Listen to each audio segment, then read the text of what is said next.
Is there anything I can do for you two? I'm afraid that Wangsheng funeral parlor isn't in the best state to receive guests. We've come to see Zhongli. Could you please tell him we're here?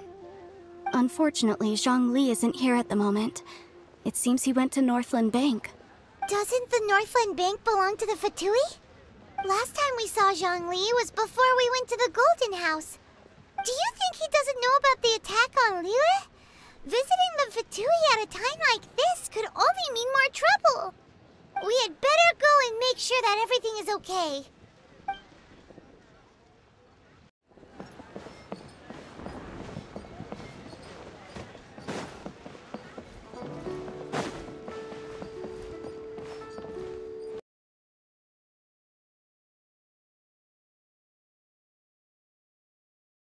You call this cooperation between Harbingers? Cooperation involves communication, you know. Don't take it to heart, child. Besides, aren't you happy that you got to skip the formalities and bring chaos to the land? I'm sure you must have enjoyed that. Oh, it seems that some of your friends have arrived. Hey, it's Zhongli and Child. And you! You're also one of the Harbingers? It's you two. I believe we've met once before. In the city of Bards, was it? I'm glad you still remember my name. Ah, right. I imagine that it must have been rather hard to forget watching helplessly as something precious was snatched away from your friend. Well, if it isn't you two. This is our first time seeing each other since Liyue was nearly wiped off the map. This is certainly a bit awkward, wouldn't you say?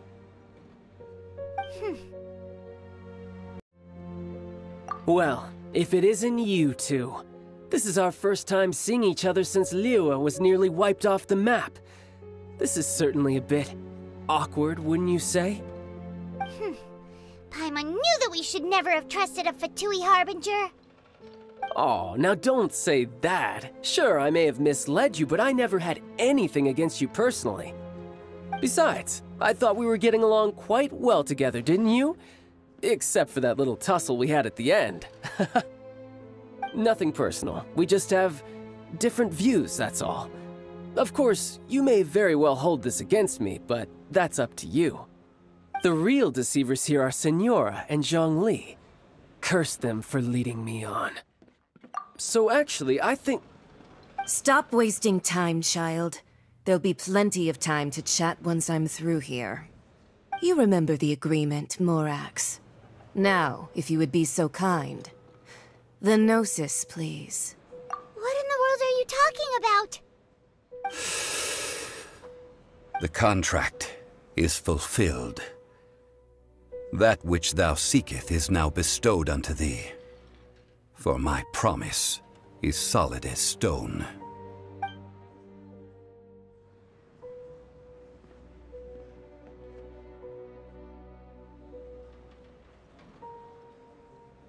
How sanctimonious. What? So you're the Lord of Chiao? No, wait! That's an exciting twist and all, but why give the Gnosis to the Fatui? I do not give it for free. I give it as agreed upon in the contract. For it is a matter solely between the Tsaritsa and I.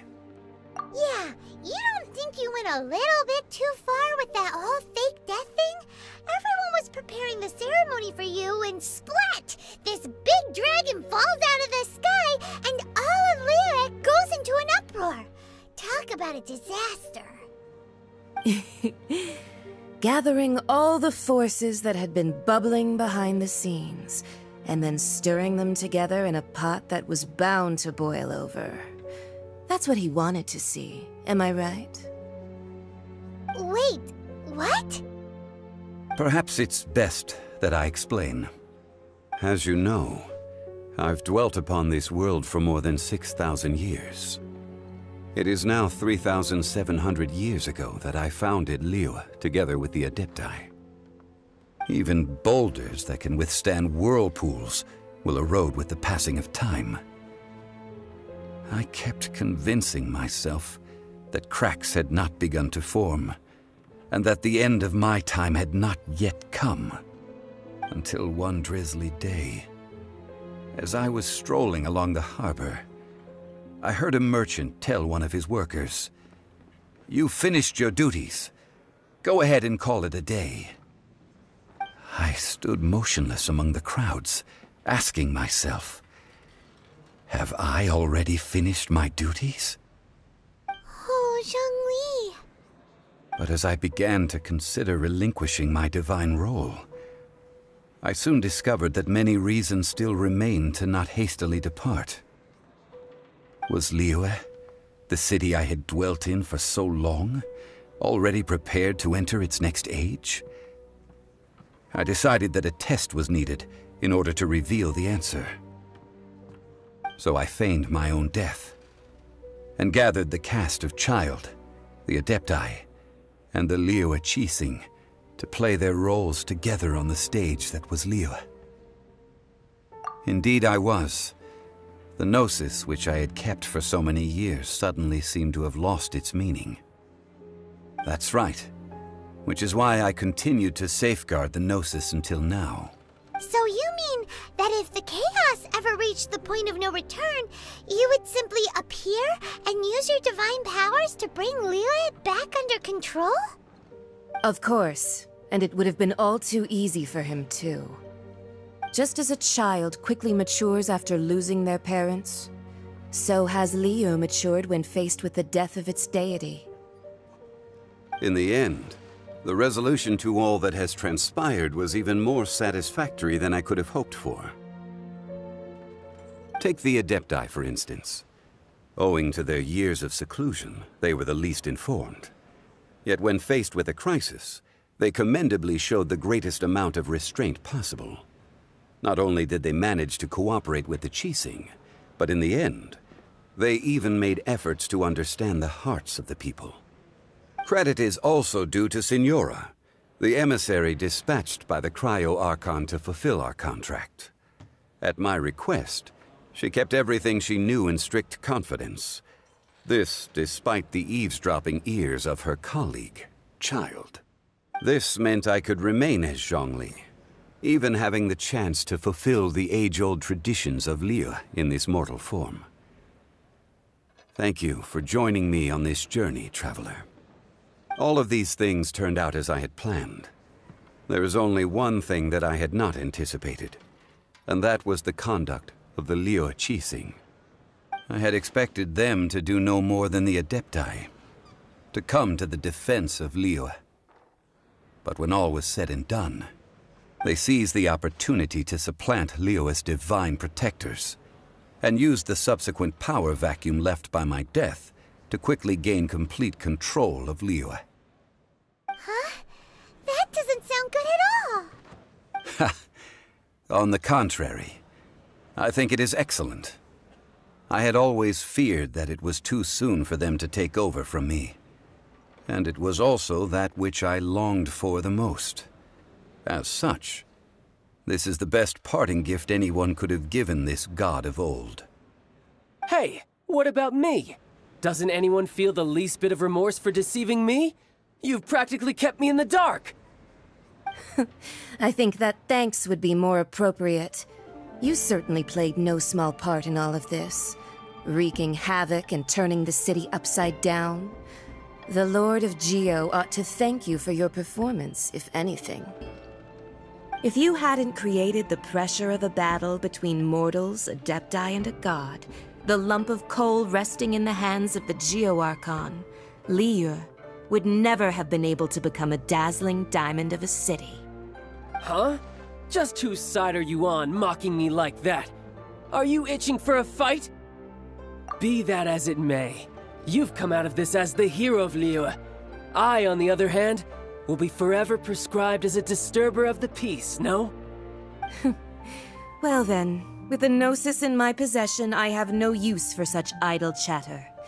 We should return to Zapoljarny Palace and seek an audience with Her Majesty, the Tsaritsa. Come, child. Fine. I'll meet you there later. I'm not sharing a boat with the likes of you. Do as you wish.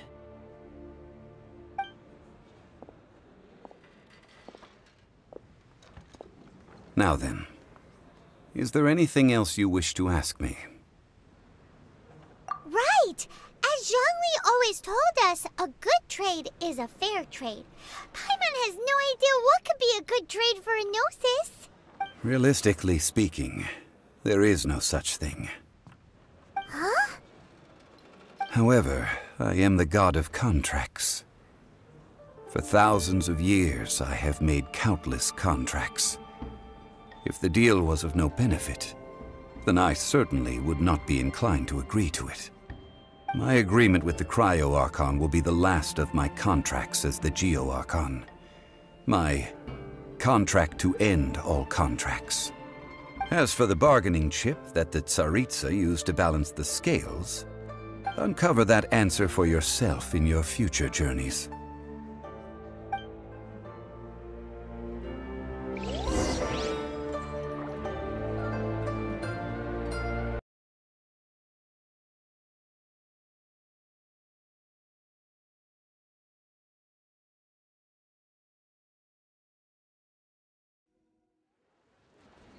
Today's the day of the rite of parting.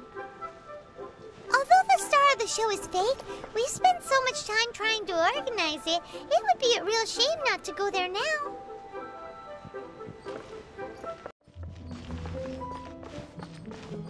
Oh, well, since we're going through with this rite of parting, I guess it means that those rumors hit the nail on the head. So Rex Lapis is really... But they didn't catch the culprit, did they? Oh, come on. Do you think that the assassin could have been a normal person? You know what I think. I don't think any of the gossip on the streets you hear from those shady types is worth anything. There's only one real possibility in my mind. I've heard that the assassin was that Fatui fellow. Youngish, pretty high in rank. I think they called him Child. The Fatui? They certainly are very suspicious. Who knows what those greedy, crooked folks... Shh! Lower your voice. If the Fatui catch you in their sights, Rex Lapis won't be around to protect you this time.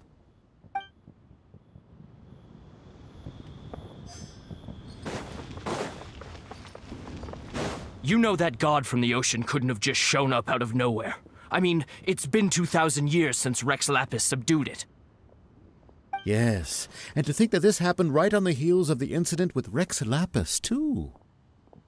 Say, do you think the person who assassinated our lord and released that evil god might have been one and the same? Now that you mention it, that's very possible. Yes, it's very possible indeed. I mean, it all fits together. That person must have colluded with the evil god to harm Rex Lapis. Oh, that wicked, black-hearted scoundrel. Still, what sort of supernatural prowess must this person possess to be able to do such things? I have never heard of such— Ah, forget it. Guessing's no use to us. Look, the Millilith over there looks like he's about to make an announcement.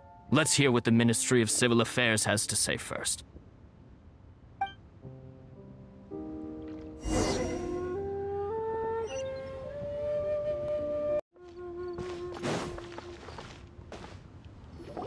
Hear ye all!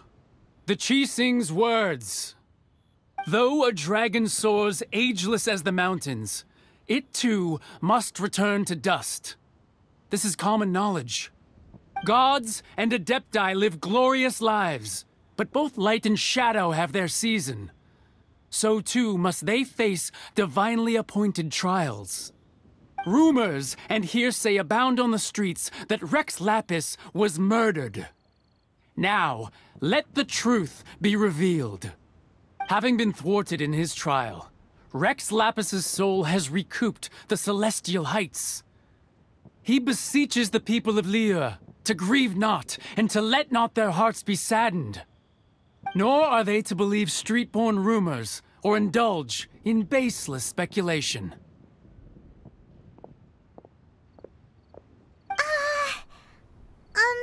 Paimon needs a translation on what the Qixing's announcement said.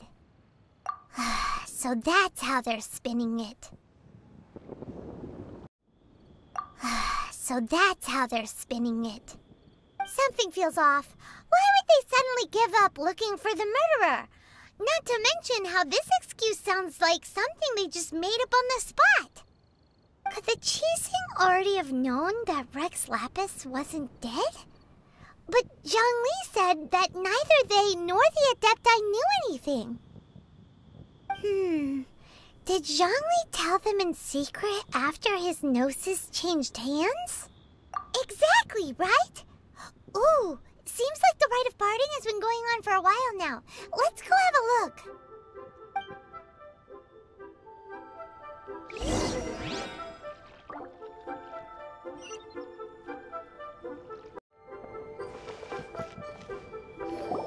Look, it's Ningguang and Keqing.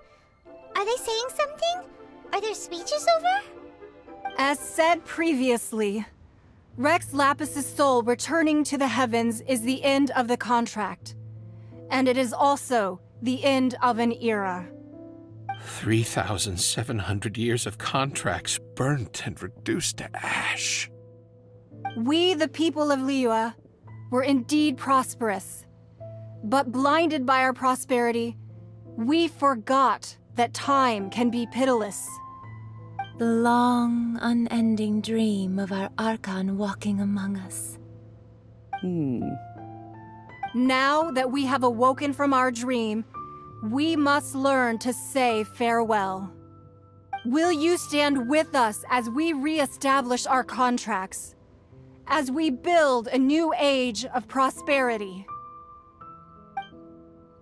So concludes the words of Her Eminence the Tianquan. Does Her Eminence the Yuheng have anything to add? Huh? Is she looking this way? Traveler. Yikes! She really is looking our way! Is that the traveler who they say defeated the ancient god? So young. The Liyue Qixing always repay their debts. And as you have heard, our eyes see far and our reach is long. Name your price. You deserve that much. Whoa.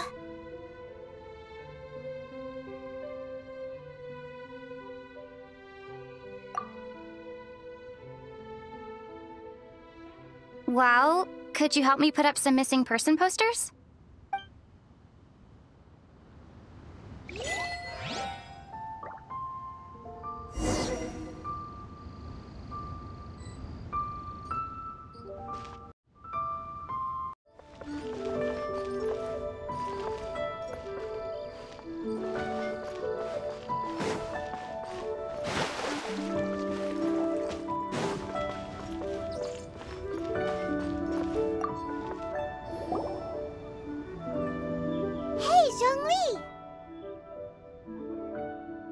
Look at this. Everyone in Liyue is caught up in their emotions, thinking that they'll never see Rex Lapis again. And here you are looking all relaxed. Why would I not feel more at ease after laying down the burden I have borne for 3,700 years? Right. If the two of you can spare the time, I should treat you to a meal at the Xinyue kiosk. Ha! That sounds like big talk, Zhongli. Paimon might have believed you if you were treating us to some third-round knockout, but you'd have to pay out your nose just to stand inside Xinyue kiosk. Are you sure you can afford it? You're right. I do lack the Mora. As the Rex Lapis Morax, I can easily create Mora. But since I have chosen to walk this earth as the mortal Zhongli, I should abide by the same rules that mortals do. When I was journeying with you, though I still had the Gnosis in hand, I knew that I must soon retire from my role as an Archon. So I had to rehearse a little for my new life. Oh, no wonder! Paimon gets it now. You didn't look at the price tags when we were spending because you've never had to. But since you weren't used to not being able to just make more Mora as and when you wanted to, you had to try becoming a parasite to society who lives off of other people's credit. Well, we were only spending Fatui money. You don't have to say it like that. In the City of Commerce, we do not merely exchange money or goods. We also exchange knowledge, memories, and foresight, as well as positions, roles, and lives. The Archon Morax could never experience life as the true mortal Zhongli could, no matter how many times he descended to be with his people. I must thank you for that. I will treasure the memories that I made as Zhongli, traveling the streets of Liyue with you. That is true. But there is no journey that does not end. No meetings without partings. Paimon thinks that we should make a move and continue our search for the Seven. I fear that continuing your journey may be difficult. The nation that neighbors Liyue by sea, Inazuma, is presently closed. Yes, the nation has been closed by order of its deity, the Electro-Archon Ball. And just as the people of Liyue preferred to call me Rex Lapis, she too goes by another name among locals in Inazuma. Paimon thinks we've heard that one before. Raiden? That is the case. And since Raiden is also the Shogun of Inazuma, people call her the Raiden Shogun. That said, though people at the wharf were saying that the situation in Inazuma is very tense, Paimon doesn't remember that always being the case. It wasn't that bad last year. Zhongli, since you're Rex Lapis, shouldn't you know something about what's happening there? Just how did Inazuma become a closed nation? It's because of visions. Visions? When faced with circumstances beyond their control, humans often bemoan their lack of power. But if a person shows true strength of will at a desperate and fateful moment in their life, the gods will look upon them with favor. This is what visions are.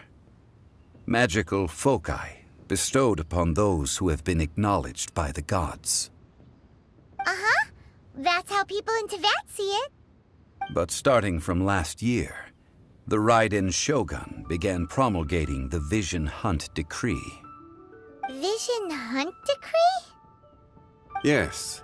It was an order to seize all visions within Inazuma's borders, and to inlay them upon the hands of the statue of the omnipresent god. They want to seize visions. But why? Aren't visions blessings from the gods? I should think that in the Raiden Shogun's eyes, it is precisely because they are divine blessings that they should be under the sole dominion of divinity. Whoa, that's harsh. The Animo Archon is the god of freedom, and the Geo Archon is the god of contracts. For her part, the Raiden Shogun is the god of eternity.